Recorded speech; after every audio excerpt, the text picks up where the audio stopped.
Hola, how the hell are you? Happy Easter. I don't know what you're doing for Easter, but I hope it's not horrible. For those of us who don't give a single shit about holidays, and I hope you're out there somewhere,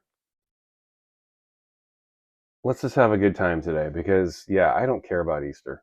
As you know, I don't celebrate any holiday, honestly. I don't really care. I've made it clear how I stand when it comes to religious holidays, or any holiday for that matter. I don't know. Call me a Scrooge or a curmudgeon, whatever the fuck you want. But yeah, I do get to a point as I get older where I'm like, another holiday, really? Can we just get through this? Can we be done with this already? I do the things I need to do. I hang out with my family and I get that out of the way, and then I move on with my day. Us non-religious folk, we want to just be left alone. We appreciate your quaint superstitions and traditions, religious people, but we have a higher calling, and that's to just hurry up and die and get off this planet and rid the earth of our humanity. Because, yeah, we're not making the world a better place. I hate to break the news to you. What more positive of a message could you ask for on this happiest of Easters 2024? I'm in a good mood, by the way. That's just how I see life. I don't know. Humanity is a scourge upon the earth. Are we going to pretend that it's not? Really? We're going to stick our heads so far up our own anal cavities that we're going to pretend that we're a beneficial thing for the earth? Really? Are we going to go that far? Come on, man. What fucking world are you living in? All right, let's get to it. I am talking about an album that I have been listening to for the past week. This is a record that I always return to.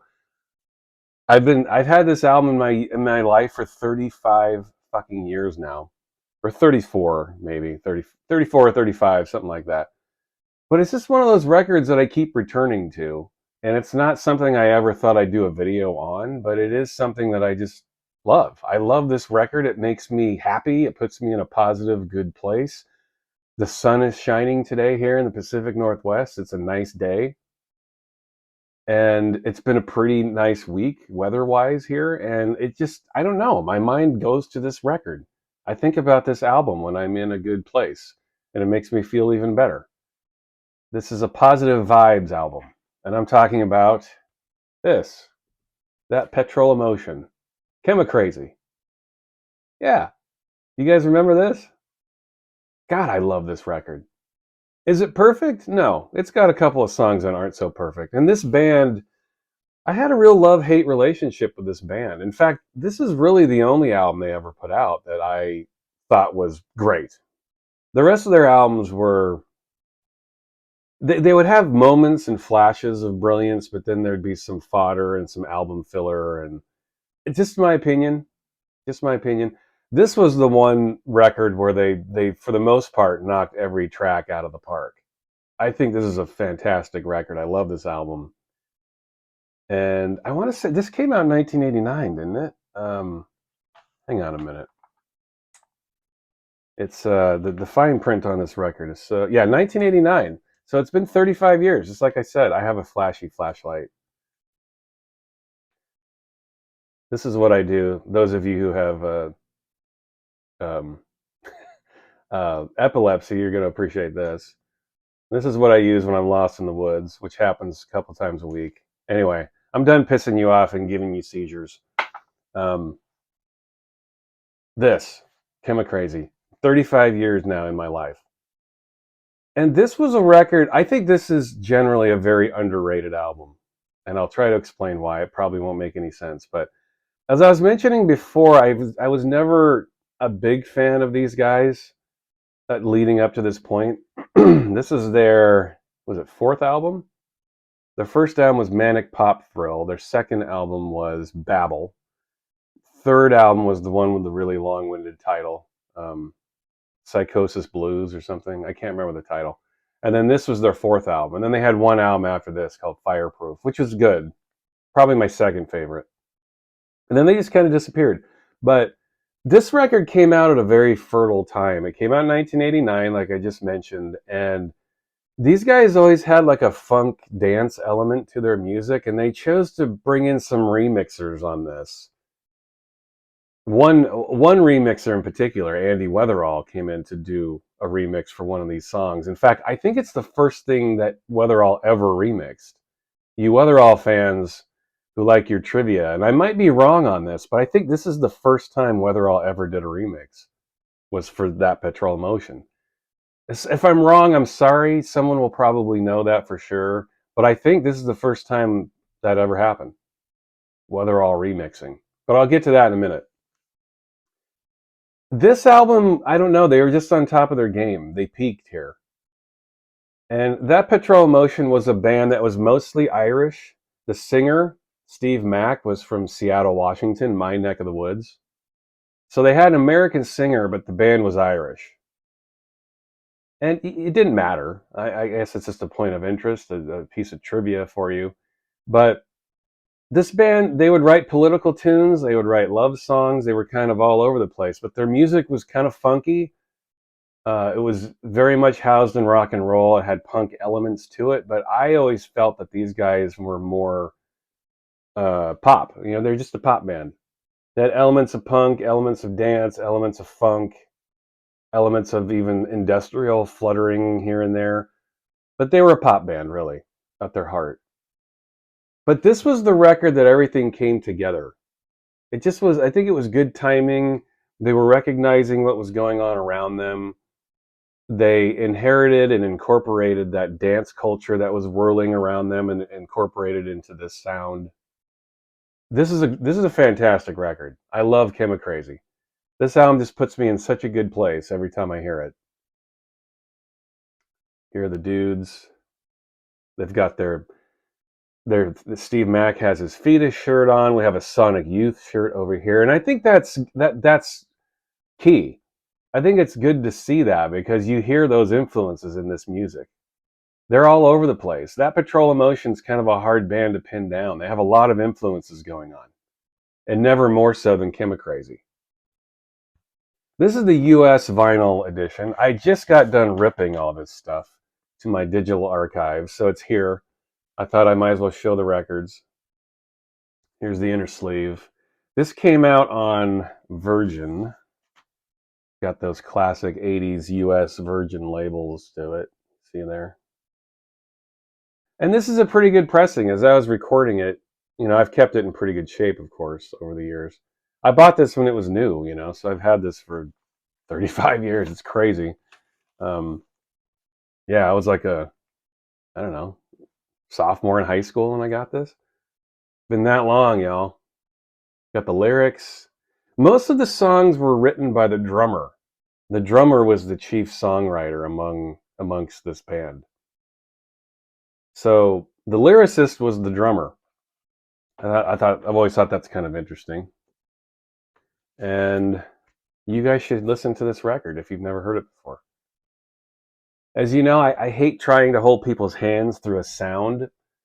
So you should just check this out on your own. A lot of you, I think, would probably find this to be very dated, and that's fair enough.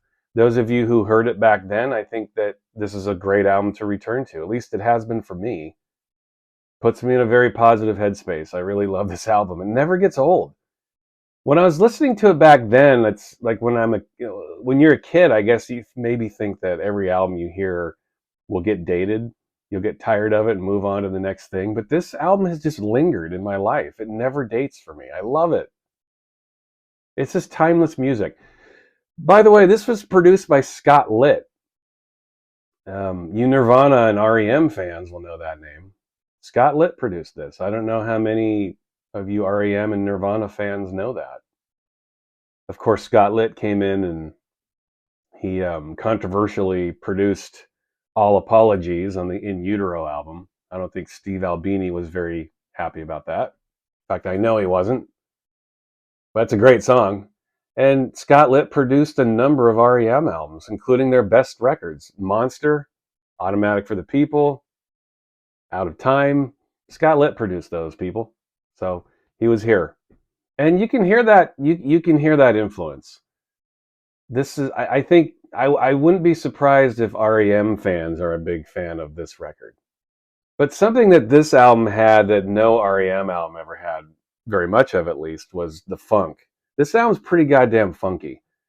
It's got a couple of slower ballads and some pop tunes, but then it's got some real like slow grind tracks. In fact, those are the best songs on here, I think. There are two songs on here. They're called Blue to Black and Abandon, which I think are their two best songs they ever did. One of those was a single and one of them was not. I always thought Blue to Black should have been a single. I think it's arguably the best song on this album. It's the second track on here. I have the singles in front of me. I'm going to talk about those, of course. This is another, this is a fun album to have because of the singles. The singles all offer really cool B-sides and remixes that are absolutely worth the experience. This is just a fun album to get lost in. Because of this, and because of the singles that I will now talk about. I mean, it's anytime you have pop music, it lends itself to remixing and reimaginings and reproductions and stuff. So, um, it's funny too, like not, they didn't really promote this record much in the United States. Like this is a US issue of Chemicrazy, but none of the singles really got a release here in the United States, which sucked. They all came out in Europe, which I thought was a mistake. There is one 12-inch. I don't have it here in front of me. I'm not going to show it. I ripped it earlier, and I'm not going to show it because it's just a generic sleeve. But there's a remix EP that did get released here in the United States. It's got the remix of Abandon. It's got the remix of Hey Venus. It's got a remix of Groove Check, which is from the previous album, that Psychosis Blues album. And then it's got a remix of Sensitize, which to my knowledge is the only place that remix ever got released. It's called the Sensi mix. They basically cut the tempo in half and do like this reggae skank version of it. It's a really good mix too. I think it's the Boys Own guys who did Abandon, who did the Abandon mix. I think it's Terry Farley and um, is it? I don't know if Pete Heller was in on that one. I think Terry Farley did the remix. I'm not positive on that, but I think it's Terry Farley. Of course, you Boys Own guys will know what I'm talking about. I'll hold this up first. I don't think this was the first single from the record, but this is Sensitize. It came out in a couple of different editions. This is a 10-inch box set. Mine's taken a bit of a hit over the years. You can see it's kind of, I mean, it's still in good shape. I've just, I've had this for over 30 years now. It's kind of taken some hits over the years. Kind of warped. I guess the edges are kind of starting to pull up a little bit, but this is a cool release. It's got some excellent B-sides on it. Oh, it's numbered too. You can see mine is 5,111. It's a nice round number, right? It's funny they say limited, but if you make over 5,000 of a single, is it that limited? It came with a poster, which is kind of cool. I always thought about hanging this up, but I don't know. I guess it's not my favorite poster. This is the band performing live. A little bonus for you if you bought the 10-inch there. Here is the actual 10-inch in its sleeve, and here is the record. You get Cinnamon Girl, which is a Neil Young song, of course. Great song, and their version is excellent. You get Check This Groove Out remix of Groove Check. That's the mix that's on the US promo 12-inch, by the way. Then you get the album version of Sensitize. They don't give you the remix of Sensitize on here. I don't know why, but, well, I know why. They just wanted to have the album version on here, I guess, to give the record a flow to it. And then you get the revitalized mix of Chemicrazy, which is a track that existed before. It's basically a remix of the song that came out a year or two before this. So yeah, this is, for any That Petrol Emotion fan, you're going to have this, right? You have to have this. I don't have the 12-inch to this because I have all the tracks in other forms on other records and stuff. Now this is my favorite single from the album. None of these, by the way, got an official US release. None of these. Abandon. I'll take it out of its sleeve, actually. This is my favorite single. And this is the track that Weatherall remixed. Now, this came out in 1989. And so that's what makes me think this has got to be Andy Weatherall's first remix production, isn't it? I mean, this predated Primal Scream. This predated Happy Mondays. This predated anything he did, right? I mean, how many remixes did he do? Maybe was West India Company before this? I don't know. Maybe West India Company was 1989. I don't remember. That was really maybe early 1990. But to my knowledge, I think this is the first time Andy Weatherall ever stepped into a studio and did a remix. And it's pretty cool. I mean, it's dated. Basically, he takes like a hip hop beat, almost like a Bomb Squad, like from Public Enemy.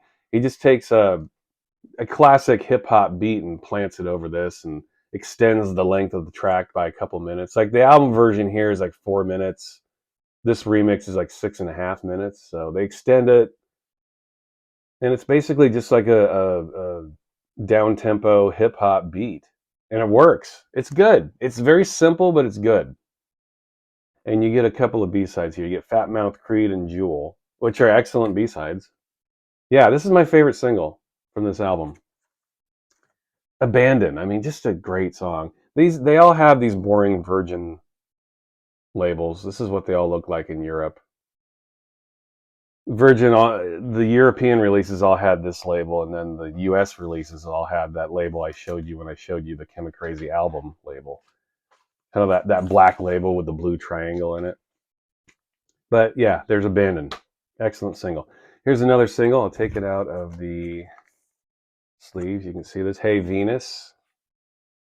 There are two remixes on here. There's really just one. That you've got the Mad Thatcher disease mix, the bovine spongiform encephalopathy mix on the B side. That's basically just a dub version of this. It's an instrumental remix of the A side. It's the same mix basically. They just gave it this really fancy sounding name, but it's just an instrumental. It's still cool. And Hugo Nicholson did the remixes for this. Hugo Nicholson is definitely, in my opinion, one of those guys that doesn't get a lot of the due that he deserves. He helped produce Screamadelica, Primal Scream. He produced Peggy's Suicide by Julian Cope. He produced some mega records back in the early '90s. Did a lot of remix work. He was there. He was one of those guys. He was one of those studio guys that was helping along the bigger name remixers, and he did the remixes for this. One of these remixes pops up on that US promo 12-inch too. Basically the vocal remix.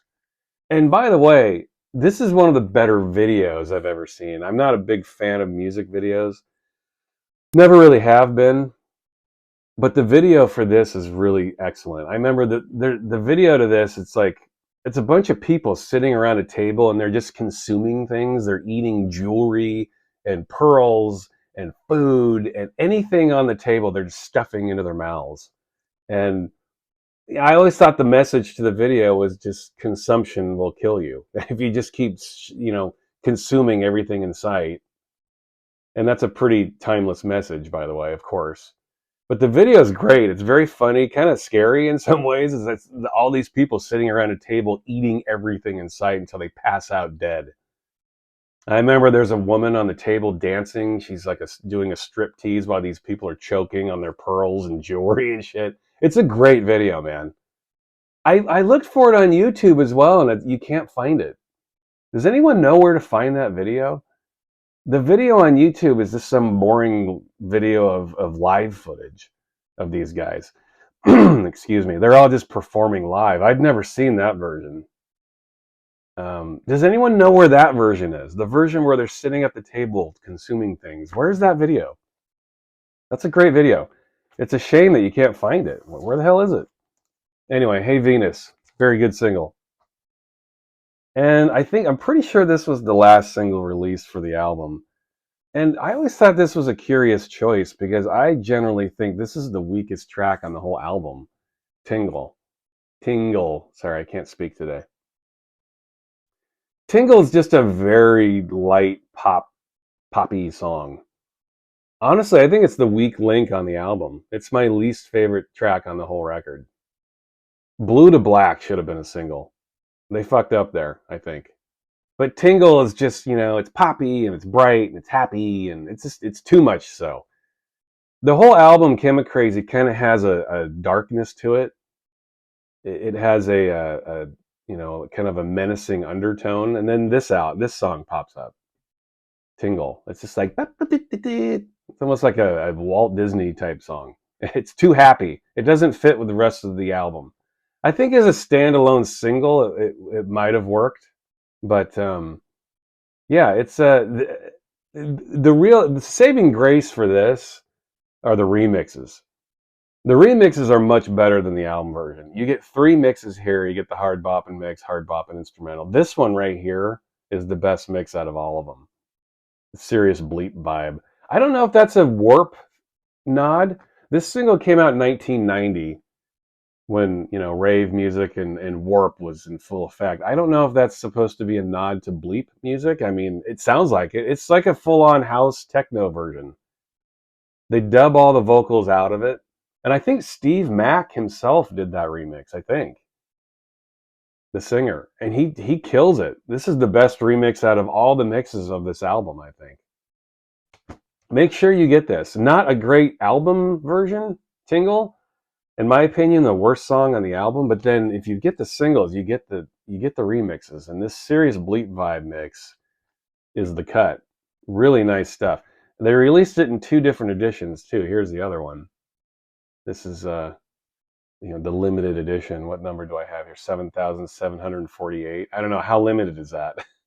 Would they make 10,000 copies of this? Doesn't sound so limited. You get 2 more mixes here. I think it's Christmas in Kreuzberg, right? Yeah, and then the jazz tip mix. These are more kind of I don't know, classic hip hop vibes. They do a hip hop vibe with this one. And I think this came with a poster, now that I think about it. Yeah, here it is. This also came with a poster. I don't remember it being that easy on the yeah. It's kind of an ugly poster, like Steve Mack on stage. Another live shot, and ooh, stinks too. You can tell I've had this in storage for over 30 years. Yeah, smells like you just walked into a musty bookstore. Ugh. All right, this is going back in storage. Yeah, yeah, I didn't notice that before. Let's see. And the sleeve smells fine, but the poster not so much. Anyway, it's 35. It's 34 years old. What are you gonna do? So yeah, you get the tingle singles, tingle single. I'll put these back in the sleeve. I know this is exciting watching for you guys, watching me put things in sleeves. There's Tingle, Hey Venus, really cool remix. 2 remixes, but it's really just one. Abandon, Andy Weatherall's debut, really, I think. You get Sensitize with some really nice B-sides, and then The Saving Grace, Chemicrazy. Check this album out if you've never heard it. I'd be interested to hear your takes on it. It's just a very at its core, it's a timeless pop album. That's all it is. It doesn't always work. There are a couple of songs on here that I don't love, like just a couple. I mean, all the songs are good, but I guess maybe Na Mark is a song that I'm not a huge fan of. Maybe Scum Surfing as well, the beginning of side 2. But the rest of the album, I mean, these tracks are great. This is their best album. A forgotten band that I think needs to have more attention drawn to them. And they haven't put out an album for 30 years, so it's in that way it's easy to forget about them. But I'm trying to resurrect them a little bit here. Maybe people watch this video, and if you have heard of them, maybe you'll dig out your old records from them. And if you haven't heard of them, maybe you'll check this out. I think they're worth it. They're worth a shot. Check them out, friends. All right, until next time, I will see you later. Happy Easter, blah, blah, blah. Who cares? Goodbye.